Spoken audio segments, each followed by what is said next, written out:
याद है पीछे एक बंदा गया था जिसने गौ रक्षकों को कुछ बोल दिया था और उसको पीट दिया गया था। वो कांड कितना वायरल हो गया ना, अब वो बंदा फेमस हो गया। वो जाएगा रैलियां निकालेगा, जो भी हिंदू कट्टर माइंडसेट के लोग है ना वो उसको फॉलो करना चालू कर देंगे। फिर जो भी ब्रेन वॉश लोग है वो आएंगे, सपोर्ट के अंदर नारे वारे लगाएंगे, काफी कुछ होगा। और ऐसी कंट्रोवर्सीज की वजह से ना एक्सट्रीमिज्म किया जाता है हमेशा। मान के चलो इन्होंने KFC बंद करवा दिया है, इन्होंने एक स्विगी राइडर को पकड़ लिया और तुम्हें बुरा लगा कि यार क्यों कर रहे हो एक्सट्रीमिज्म, पर ना 8-10 एक्सट्रीमिज्म में से ना एक ऐसा एक्सट्रीमिज्म होगा जो तुम्हें हिट होगा, और सिर्फ तुम्हें नहीं दूसरे लोगों को भी हिट होगा। मैं कोई रियल स्टोरी नहीं बता रहा, एक एग्जांपल दे रहा हूं। मान के चलो कि एक हिंदू रक्षा दल है, वो लोग क्या करेंगे, मुस्लिम्स के खिलाफ 10-12 एक्सट्रीमिज्म के एग्जांपल सेट कर दिए। उसके अंदर एक एक्सट्रीमिज्म एग्जांपल बहुत ज्यादा वायरल हो गया, तो क्या हुआ, जो मुस्लिम का दल है उन्होंने भी एक्सट्रीमिज्म कर दिया। अभी जब वो लोग एक्सट्रीमिज्म करेंगे तो जो यहाँ पे हिंदू बैठे थे ना, जो पहले इन दल वालों को फालतू समझ रहे थे, अब वो बोलेंगे कि यार ऐसे कैसे कर दिया इन्होंने, ये तो बहुत गलत चीज है, मुस्लिम तो भाई बहुत गंदे लोग हैं। फिर ये हिंदू दल वाले दोबारा जाएंगे, ये और ज्यादा एक्सट्रीमिज्म करेंगे। फिर आप लोगों को ना माइंड में डोपामिन हिट होगा, आपको लगेगा अब वही सेटिस्फेक्शन, भाई हमारे लोगों के साथ बुरा किया था हमने वापस कर दिया। धीरे धीरे क्या होगा, आप इस कॉन्स्टेंट लूप के अंदर फंस जाओगे। पहले आप लोग इनको पसंद करना शुरू करोगे, इनके एक्सट्रीमिज्म को नॉर्मलाइज करना शुरू करोगे, फिर आप इनको वोट डालना शुरू करोगे, फिर इनके पार्टी के चंगुल में फंस के रह जाओगे। और फिर जब भी बजरंग दल का काम क्या है और किस पार्टी से हैं आप लोग बहुत ही अच्छे तरीके से जानते हो। 14 फरवरी आने वाला है और बजरंग दल का जो काम है वो शुरू होने वाला है। आखिर मोहम्मद दीपक को 150 लोग क्यों मारने आए, आज जो मैं वीडियो लेकर आया, इस वीडियो के देखने के बाद आप लोग बहुत ही अच्छे तरीके से जान जाओगे। हेलो दोस्तों, अस्सलाम वालेकुम। आज जो मैं वीडियो लेकर आया हूँ, आज का ये वीडियो बहुत ही खास होने वाला है, जिस वीडियो को हम और आप एक साथ देखने वाले हैं। तो चलिए इस वीडियो को शुरू करते हैं। बजरंग दल और दीपक कुमार की फाइट के बारे में तुमने ऑलरेडी सोशल मीडिया पे कहीं ना कहीं पे देख लिया होगा। एंड बजरंग दल के खिलाफ ही one of the most iconic fight थी, जहां पे एक साइड पे 150 लोग खड़े हो और दूसरी साइड पे अकेला आदमी खड़ा है। और पहले मैंने सोचा था कि इसके ऊपर एक शॉर्ट वीडियो बनाता हूँ और खत्म कर देता हूँ, बट देन आई रियलाइज कि भैया 14 फरवरी आने वाला है, बजरंग दल वाले निकलेंगे, जो भी कपल्स बैठे होंगे पार्क्स में उनके जाके डंडे बजाएंगे। तो एक वीडियो तो हमारे देश के सो कॉल्ड हिंदू रक्षकों के ऊपर बनती ही है। और इससे पहले तुम में से काफी लोग मुझे गाली बको, मैं कर रहा हूँ गीता को आगे। अदृष्टा सर्वभूतानां मैत्रः करुणं एव च निर्ममो निरहंकारः समदुःखः सुखः क्षमी। अर्थात जो सभी प्राणियों से द्वेष रहित है, करुणावान है, अहंकार और ममता से रहित है, वह भक्त मुझे प्रिय है। जिसको समझ नहीं आया शॉर्ट में बता देता हूँ। श्री कृष्ण जी कह रहे हैं कि जो भी आदमी किसी भी प्राणी से नफरत करता है या फिर बदले की भावना रखता है वो मुझे पसंद नहीं है। दैट मीन्स गीता के अकॉर्डिंग वॉयलेंस ना करने की सीख दी गई है। तो जो भी इस वीडियो के बाद मुझे ये बोलने वाले कि भैया जब तू पैदा नहीं हुआ था तब जो ये चीज हुई थी तब तू क्यों नहीं बोला, या फिर जब तू बहुत छोटा होता था सन इतने इतने के अंदर ये चीज हुई थी तब तू क्यों नहीं बोला, भाई मैं नहीं था तब। और अगर तुम्हारे अकॉर्डिंग सो कॉल्ड हिंदू रक्षक सही है तो ये कैसी रक्षा की जा रही है जिसके अंदर हिंदुइज्म के रूल्स को फॉलो किया ही नहीं जा रहा। 8 अक्टूबर 1984 को बजरंग दल बनाई गई थी और इसका एजेंडा किसी भी आदमी को परेशान करना नहीं था बल्कि हिंदुइज्म को प्रोटेक्ट करना था। जहां पे भी फोर्सफुली हिंदुओं को कन्वर्ट किया जाता था ये लोग उसकी रक्षा करते थे, प्रो हिंदू काम करते थे, गौ रक्षा करते थे, हिंदुओं की रक्षा करते थे। इसका पूरा का पूरा एजेंडा हिंदुओं को सिक्योर करना और हिंदुइज्म को आगे लेके जाना था। अभी इस पूरी स्टेटमेंट में कुछ लोगों को लग रहा होगा कि यार गौ रक्षा क्यों आ रही है बीच में, तो उन सबको मेरा जवाब है कि भैया अगर किसी के बिलीव्स हैं किसी भी चीज के अंदर तो उसके अंदर तुम्हें क्वेश्चन करने का कोई भी हक नहीं है। अगर कोई भी अपने बिलीव्स को फॉलो करना चाहता है तो वो आदमी कर सकता है अनटिल अनलेस वो तुम्हें परेशान ना कर रहा हो। एंड ये परेशानी पहले नहीं की जाती थी और आज की डेट में बजरंग दल के अंदर की जाती है, क्योंकि बजरंग दल ने जो अपना कोर है ना उसको खो दिया है। एक ऑर्गेनाइजेशन जो शुरू किसी और काम के लिए हुई थी पर आज एक पार्टी की पपेट बन के रह गई है। एंड सबसे क्रेजी बात, वो पार्टी डायरेक्टली बजरंग दल को कंट्रोल भी नहीं करती है। तुम लोग सबसे पहले कॉन्सेप्ट समझो। बजरंग दल की एक बहुत फेमस न्यूज है कि भैया ये 14 फरवरी को पार्क्स के अंदर निकलते हैं, मॉल्स में निकलते हैं और कैफेज के अंदर निकलते हैं। वहां पे जाके देखते हैं जो भी कपल्स बैठे होते हैं और वो शादीशुदा नहीं होते हैं उनको हैरेस करते हैं, उनको मार के भगा देते हैं, कभी किसी के सिर पे डंडा मार देते हैं, कभी उनको पकड़ लेते हैं, उनकी फैमिली को फोन करते हैं और उनको बुलाया जाता है, उनके घर तक पहुंचाया जाता है कि भैया आपका बेटा किसी और के साथ घूम रहा है या आपकी बेटी किसी और के साथ घूम रही है। और ये चीजें तब की जाती है जब दोनों की एज 18 साल से ज्यादा होती है और उनको पार्क के अंदर या फिर किसी कैफे के अंदर बैठने की आजादी इंडियन कॉन्स्टिट्यूशन ने दी है। फिर भी ये लोग किसी के प्राइवेट स्पेस के अंदर घुसते हैं। कॉन्स्टिट्यूशन के अकॉर्डिंग जो उसको राइट टू लिव दिया गया उसको पूरी तरह से खारिज कर देते हैं और अपना खुद का कानून बनाते हैं कि भैया अब तेरे घर पे कॉल होगा या तुझे डंडे पड़ेंगे। देखो कोई भी कपल चाहे वो शादीशुदा है या फिर नहीं है, कोई भी आदमी उनको पब्लिक स्पेस के अंदर बैठने से मना नहीं कर सकता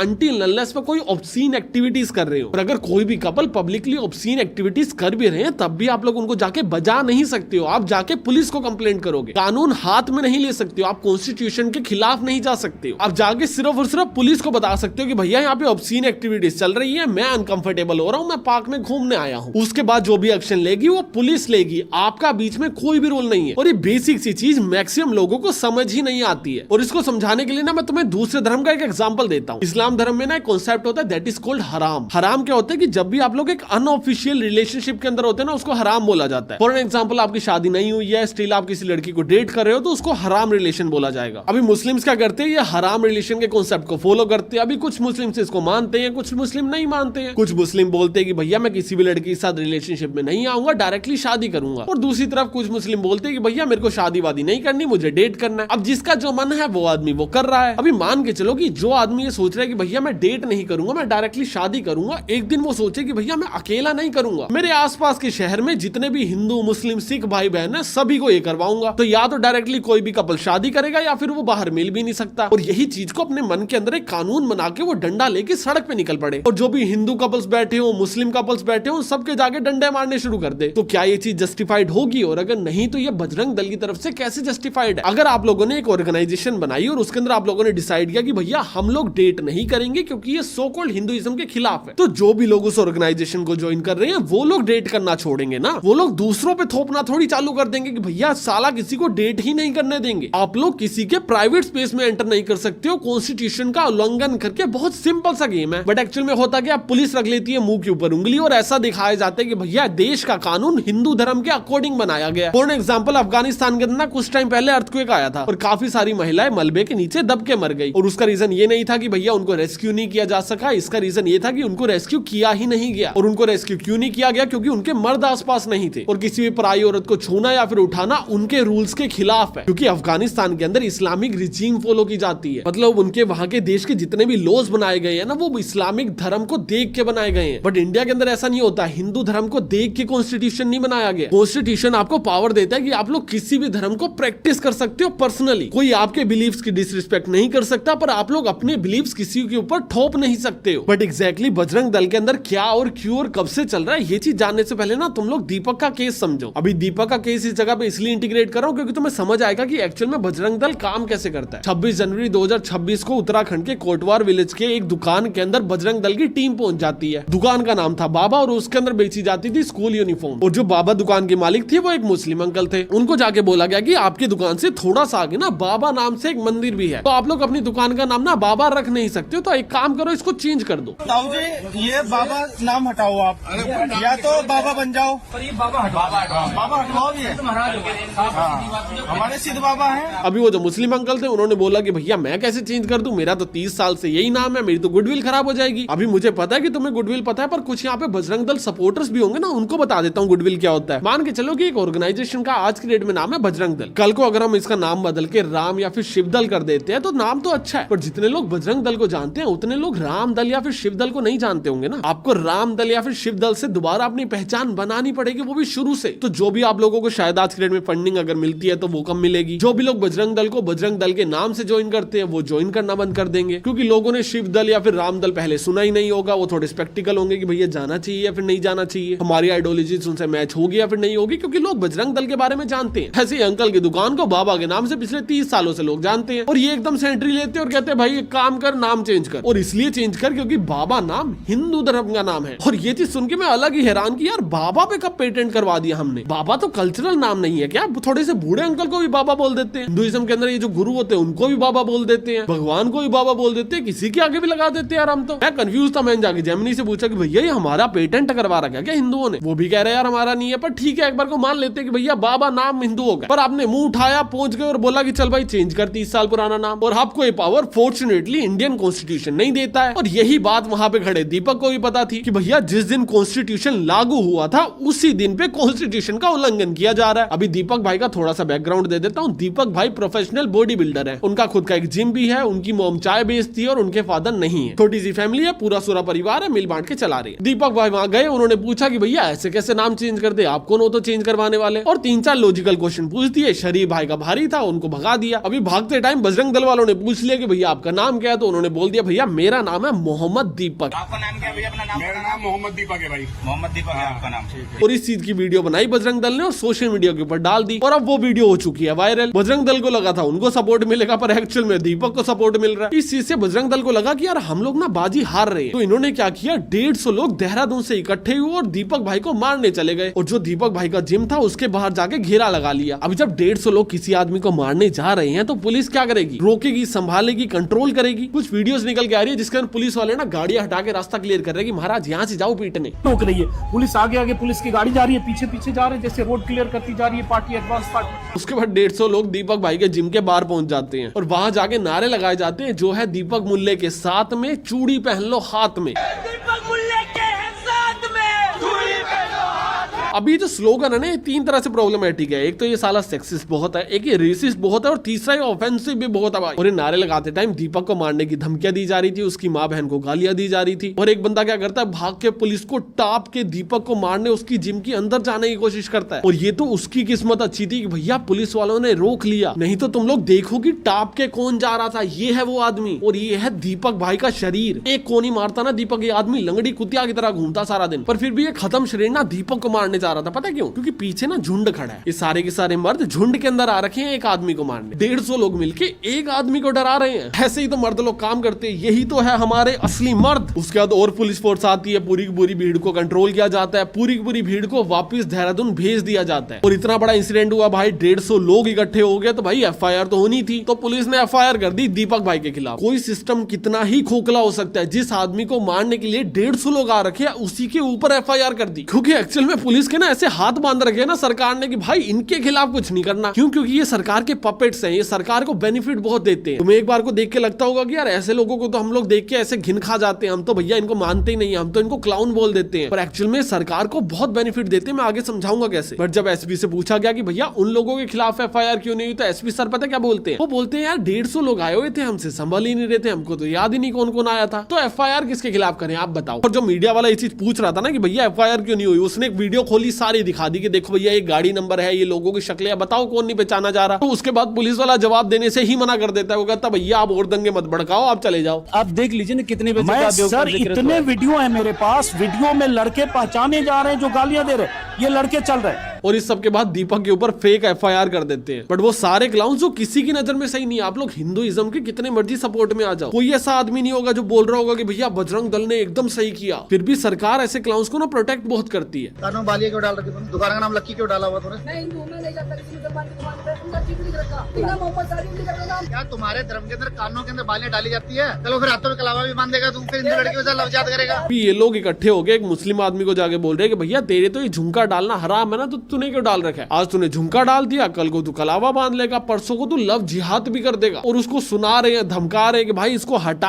अभी एक मुस्लिम आदमी जिसके धर्म के अंदर कुछ चीजें हराम है और वो उसको फिर भी करना चाहता है अपनी पर्सनल चॉइस से। इन लोगों को उससे भी दिक्कत है, ये उसकी भी मोरल पॉलिसिंग करने चले गए कि भैया तेरे धर्म में तो हराम है, तूने कैसे कर दिया, ये तो हमारे धर्म का पेटेंट है, हमारे ही धर्म वाले लोग सिर्फ कान छिदवा सकते हैं, तुमने कान कैसे छिदवा लिया। ये बेले जाहिल लोगों की तुम्हें ऐसी जितनी भी वीडियोस मिलेगी ना, हमेशा देखना सिर्फ और सिर्फ गरीबों को बोला जा रहा है। शाहरुख खान अपनी किसी मूवी के अंदर कान छिदवा लेगा, उसको नहीं बोलेंगे, वो भी मुस्लिम है, औकात नहीं है ना बोलने की। स्विगी राइडर को पकड़ लेंगे कि भैया मंगलवार है, चिकन क्यों लेके जा रहा है। केएफसी की दुकान में घुस जाएंगे, उन लोगों से जाके बहसेंगे और लड़ेंगे जो 15,000 की सैलरी के ऊपर पूरा महीना काम कर रहे हैं। हमेशा इनका टारगेट एक गरीब आदमी ही होता है। भैया नवरात्रे चल रहे हैं तो केएफसी नहीं बिकेगा, तो एक काम करो नवरात्रों को ना कॉन्स्टिट्यूशन में ऐड करवा दो। अरे तुम्हारा पर्सनल फेस्टिवल है एक धर्म का, बाकी धर्म जीना छोड़ दे धरती के ऊपर। मैं खुद वेजिटेरियन आदमी हूँ, आज तक नॉन वेज नहीं खाया, ना मैं खाऊंगा, बट फिर भी बेसिक कॉमन सेंस तो है ना मेरे पास। और ये गरीब लोगों को ना हमेशा हुड़दंग के लिए परेशान किया जाता है। याद है जब मैं बता रहा था देहरादून से 150 लोग आए थे, उसमें से एक आदमी पता कौन था? क्या तुम्हें एक क्लिप दिख रही होगी, इस बंदे का नाम है सोरम नोडियाल। और पंच न्यूज के अकॉर्डिंग देखा जाए तो ये बंदा बीजेपी का जिला अध्यक्ष है, और बीजेपी का जिला अध्यक्ष देहरादून से एक आदमी को साथ वाले शहर के अंदर मारने आ रखा था। इसीलिए नहीं हुई उनके ऊपर एफआईआर, क्योंकि वहाँ पे बीजेपी का रूल है। आपकी दिमाग की तारें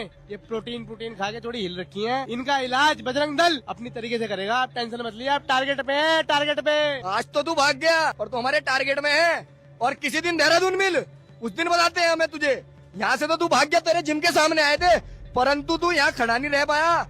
बजरंग दल के चीते हैं और अपने दम पर जीते हैं। जय श्री राम। अभी तुमने ये वीडियो देखी, ये वीडियो ना दो तरह से प्रॉब्लमेटिक है। पहली ये कि भैया आप लोग ओपन थ्रेट कर रहे हो, उसके बाद भी पुलिस आपको कुछ नहीं कर रही है। एंड आपके पास एक बहुत मास के अंदर पावर है। आपके पास एक ऐसी पावर है कि आप लोग इंडियन कॉन्स्टिट्यूशन और इंडियन लॉ दोनों का उल्लंघन कर सकते हो। क्यों? क्योंकि कानून आपकी बारी अपनी आंख बंद कर लेगा, क्योंकि आप लोग एक पर्टिकुलर पार्टी को फेवर दे सकते हो। आपके जो भी सारे के सारे एक्शन है वो एक पर्टिकुलर पार्टी को फेवर दे सकते हैं। एंड दूसरा, आप लोग जो भी कर रहे हो मुझे ये बताओ कि उससे पहले मेरे भगवान का नाम क्यों ले रहे हो? नहीं सीरियसली, मैं इसके ऊपर बात करता हूँ आगे, पर पहले एक बार ये चलते कि भैया बजरंग दल में चल क्या रहा है। बजरंग दल कोई इकलौती ऐसी ऑर्गेनाइजेशन नहीं है, ऐसी 2-3 और ऑर्गेनाइजेशन है जितना मैंने अभी तक रिसर्च किया, पर और भी ज्यादा हो सकती है। और इसके अंदर हमेशा दो तरह के लोग होते हैं। पहले तरह के वो लोग होते हैं जिनको इलेक्शन लड़ना होता है। ये अपने नीचे 8-10 पंटर लेके घूम रहे होते हैं और इनका काम होता है कि भैया बड़े से बड़ा कांड करो जिससे हम लोग पॉलिटिशियंस के नजर में आए और हमको कल को टिकट मिल जाए। और जो नीचे पंटर लेके घूम रहे होते हैं उनका एट द एंड कोई भी फ्यूचर नहीं होता। आज की डेट में वो जवान है, गर्म खून है, बड़ी बड़ी गाड़ियों में घूमने को मिल जाता है, मारने को टोर मिल जाती है, करने को जिम मिल जाती है, खाने को रोटी मिल जाती है, वो खुश है। वो लोग ये काम 10-12 साल तक करेंगे और इसको आप लोग फुल टाइम गुंडागर्दी बोल सकते हो। और ऐसा नहीं है जो पर्टिकुलर पार्टी है वो उनको जाके बोलती है कि भाई जाओ करो थोड़े बहुत कांड, ये नहीं बोलते। ये कीटाणु के ना दिमाग में खुद से निकल के आते हैं कि भैया थोड़ा कांड करते हैं। क्यों करते हैं? क्योंकि आपका कोई कुछ उखाड़ नहीं सकता। आपके पास एक बहुत मैसी पावर है कि आपके ऊपर लॉ ही लागू नहीं होता। आप इम्यून हो सारे के सारे कानून से। आपके ऊपर FIR भी नहीं होगी, बोल दिया जाएगा भाई पहचान में नहीं आ रहा। आपकी गाड़ी का नंबर साफ दिख रहा होगा, बोल रहे होंगे कि भैया आप दंगे करवा रहे हो फालतू में इन्फॉर्मेशन देके। और इनको इम्यूनिटी पता है क्यों दी जाती है? तुम्हें लगता होगा ना कि यार ये तो क्लाउन्स है, हर जगह क्लाउन हरकत करते रहते हैं। ये लोग ना हमेशा हिट एंड ट्राई करते हैं कि भैया कोई तो ऐसा इंसिडेंट होगा जो चढ़ जाएगा, जो बढ़ जाएगा बहुत ज्यादा। याद है पीछे एक बंदा गया था जिसने गौ रक्षकों को कुछ बोल दिया था और उसको पीट दिया गया था। वो कांड कितना वायरल हो गया ना, अब वो बंदा फेमस हो गया। वो जाएगा रैलियां निकालेगा, जो भी हिंदू कट्टर माइंडसेट के लोग हैं ना वो उसको फॉलो करना चालू कर देंगे। फिर जो भी ब्रेन वॉश लोग हैं वो आएंगे, सपोर्ट के अंदर नारे वारे लगाएंगे, काफी कुछ होगा। और ऐसी कंट्रोवर्सीज की वजह से ना एक्सट्रीमिज्म किया जाता है हमेशा। मान के चलो इन्होंने KFC बंद करवा दिया है, इन्होंने एक स्विगी राइडर को पकड़ लिया और तुम्हें बुरा लगा कि यार क्यों कर रहे हो एक्सट्रीमिज्म, पर ना 8-10 एक्सट्रीमिज्म में से ना एक ऐसा एक्सट्रीमिज्म होगा जो तुम्हें हिट होगा। और सिर्फ तुम्हें नहीं दूसरे लोगों को भी हिट होगा। मैं कोई रियल स्टोरी नहीं बता रहा, एक एग्जांपल दे रहा हूं। मान के चलो कि एक हिंदू रक्षा दल है, वो लोग क्या करेंगे, मुस्लिम्स के खिलाफ 10-12 एक्सट्रीमिज्म के एग्जांपल सेट कर दिए। उसके अंदर एक एक्सट्रीमिज्म एग्जांपल बहुत ज्यादा वायरल हो गया, तो क्या हुआ, जो मुस्लिम का दल है उन्होंने भी एक्सट्रीमिज्म कर दिया। अभी जब वो लोग एक्सट्रीमिज्म करेंगे तो जो यहाँ पे हिंदू बैठे थे ना, जो पहले इन दल वालों को फालतू समझ रहे थे, अब वो बोलेंगे कि यार ऐसे कैसे कर दिया इन्होंने, ये तो बहुत गलत चीज है, मुस्लिम तो भाई बहुत गंदे लोग हैं। फिर ये हिंदू दल वाले दोबारा जाएंगे, ये और ज्यादा एक्सट्रीमिज्म करेंगे। फिर आप लोगों को ना माइंड में डोपामिन हिट होगा, आपको लगेगा अब वही सेटिस्फेक्शन, भाई हमारे लोगों के साथ बुरा किया था हमने वापस कर दिया। धीरे धीरे क्या होगा, आप इस कॉन्स्टेंट लूप के अंदर फंस जाओगे। पहले आप लोग इनको पसंद करना शुरू करोगे, इनके एक्सट्रीमिज्म को नॉर्मलाइज करना शुरू करोगे, फिर आप इनको वोट डालना शुरू करोगे, फिर इनके पार्टी के चंगुल में फंस के रह जाओगे। और फिर जब भी कोई आपसे आगे क्वेश्चन करेगा ना, आप बोलोगे यार कश्मीरी पंडितों के बारे में बताओ, उसके बारे में बताओ, उसके बारे में बताओ, तब क्यों नहीं बोला, तब क्यों नहीं बोला। देखिए बहुत लॉजिकल, इंडियन कॉन्स्टिट्यूशन के अकॉर्डिंग मिल बांट के रहना। और ये कोई एडवाइस नहीं है जो आप मानो या फिर ना मानो, कानून है, रहना ही पड़ेगा। अगर आपको इससे दिक्कत है कोई और देश ट्राई करके देखो, क्योंकि इस देश के अंदर जो कानून है आपको उसको फॉलो करना पड़ेगा, क्योंकि आपकी फेवरेट पार्टी पावर के अंदर है और आप लोग डायरेक्टली या फिर इनडायरेक्टली हिंदुओं को जगा देते हो और उससे इनडायरेक्टली एक पर्टिकुलर पार्टी को फायदा होता है। तो वो लोग कभी भी आपके ऊपर स्ट्रिक्ट एक्शन नहीं लेते और वो चीज तब तक नहीं ली जाएगी जब तक वो पार्टी पावर के अंदर है। दैट डजंट मीन आप लोग कॉन्स्टिट्यूशन को अपने हाथ में ले सकते हो। यार आप लोग इलीगल काम ही रहे हो, बस आपको सजा नहीं हो रही है। एंड यस आई एग्री, इसके अंदर अच्छे काम भी किए जाते हैं, चाहे वो बजरंग दल हो गया या कोई और ऑर्गेनाइजेशन होगी, उसके अंदर अच्छे काम किए जाते हैं। और जिन लोगों को ये सवाल है कि भैया वो लोग कम से कम अच्छे काम थोड़े बहुत तो कर रहे हैं, तूने क्या किया आज तक धर्म के लिए? तो देखो यार बहुत सिंपल सी बात, मैं अभी की डेट में शायद कुछ भी नहीं कर रहा हूँ, सिवाय इसके कि मैं तुमसे अर्ज कर रहा हूँ कि इस धर्म की थोड़ी सी इज्जत किया करो। अगर बजरंग दल से कोई भी आदमी इस वीडियो को देख रहा है, मेरी तुम लोगों से कोई फाइट थोड़ी है, मुझे तुमसे फाइट करनी नहीं है, लड़ना ही नहीं है मेरे को तुमसे। बस एक एडवाइस है कि भैया जब भी तुम लोग बुरे काम करते हो ना, तो उसके अंदर हिंदुइज्म को ऐड मत किया करो। जब भी तुम लोग हिंसा प्रमोट करते हो ना, तब भी कभी भी हिंदुइज्म को ऐड मत किया करो।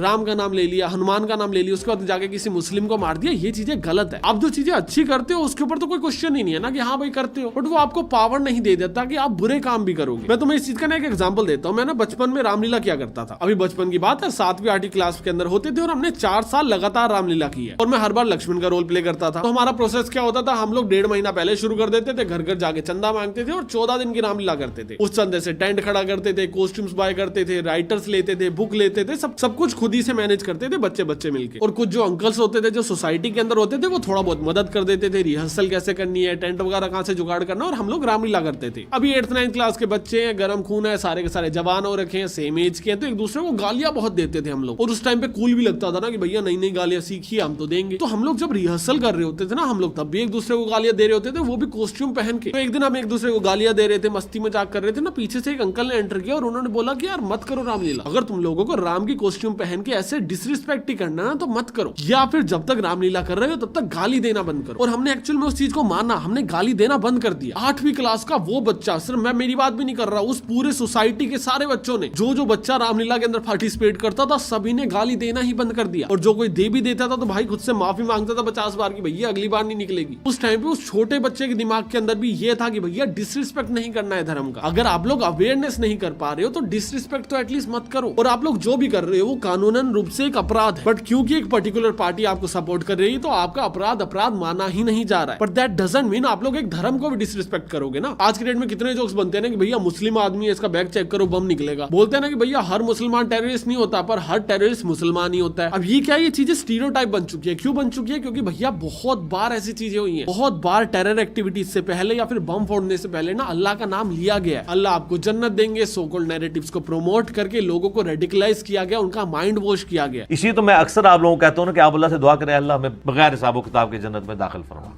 आमीन सुम्मा आमीन। और ये मैक्सिमम टाइम सिर्फ और सिर्फ इस्लाम धर्म के अंदर ही किया गया। तो क्या हुआ, इससे इस्लाम की इमेज खराब हो गई। पूरी दुनिया इस्लाम को एक अलग लेंस से देखती है कि भैया ये तो थोड़ा सा डेंजरस धर्म है, तो थोड़ा रिस्की है यार। और अभी ऐसे जो संगठन बने हुए हैं ना, जो ये लोग काम कर रहे हैं ना, उससे भी ये चीज इमेज जा रही है कि भैया ये तो बहुत हिंसा प्रमोट कर रहे हैं। अभी कोई ऐसा बच्चा जो कॉन्स्टिट्यूशन को जानता है, थोड़ा अवेयर है, थोड़ा इंटेलेक्चुअल है, पढ़ा लिखा है, लोगों के राइट समझता है, जब वो ऐसी चीजों को देखेगा ना तो उसको लगेगा कि यार मेरा धर्म बुरा है, मेरा धर्म हिंसा करना सिखाता है, मेरा धर्म मारपीट सिखाता है। लोग मेरे भगवान का नाम ले रहे हैं, उसके बाद लोगों को मार रहे हैं। लोग मेरे भगवान का नाम ले रहे हैं और जाके KFC को बंद करवा दे रहे हैं, कानून के खिलाफ जा रहे हैं। मेरा धर्म कितना हिंसक है। बट रियलिटी के अंदर धर्म हिंसक नहीं है। धर्म का नाम लेके जो लोग ये सारी हुड़दंग मचा रहे हैं वो लोग हिंसक है। और उससे उनकी ऑर्गेनाइजेशन का क्या बिगड़ रहा है, क्या बन रहा है, मुझे घंटा फर्क नहीं पड़ता, पर उससे मेरा धर्म भी तो बदनाम हो रहा है ना। आज की डेट में दीपक कुमार का केस है, उसको जो भी लोग मारने गए थे उनकी बातें सुनो। देहरादून एंटर कर, देहरादून घुस के दिखा, हिंदू है, जय श्री राम, जय बजरंगबली, ये क्यों नारे लगाए जा रहे हैं? अगर एक पर्टिकुलर पॉलिटिकल पार्टी का ही सपोर्ट चाहिए तो जय मोदी करना शुरू कर दो, जय श्री मोदी। अपने सो कॉल्ड पॉलिटिकल एजेंडास के अंदर हिंदू धर्म को ऐड करना बंद करो। और ये चीज तभी बंद होगी जब तुम लोग इनको बोलना शुरू करोगे। कानून हम लोग हमारे हाथ में ले नहीं सकते। ये लोग गलत कर रहे हैं, at the at max to max मैं क्या कर सकता हूँ? सिर्फ आवाज उठा सकता हूँ कि भैया गलत हो रहा हूँ, मैंने उठा दिया। मैं कोई पुलिस वाला नहीं हूँ, मैं कोई लॉयर नहीं हूँ भैया इनके खिलाफ केस करूँ और पीछे पीछे पड़ता रहूँ। मीडिया का काम है, मीडिया में बातें सामने ले आया। बट मीडिया के साथ साथ मेरा एक और काम है, वो है इन्फ्लुएंस करने का। और उसी इन्फ्लुएंस के अंदर मैं तुम्हें ये चीज समझाना चाहूंगा कि भैया कल को अगर तुम लोग ऐसी कोई भी एक्टिविटी देखते हो, बदल नहीं सकते हो तुम लोग उसको, मेरी तरह ही लाचार हो, बस स्पैम करना शुरू करो कि भैया हिंदुइज्म से खुद को दूर रख, हिंदू खतरे में है, हिंदू खतरे में। इतनी बार पढ़ा है ना, हाँ हिंदू खतरे में है,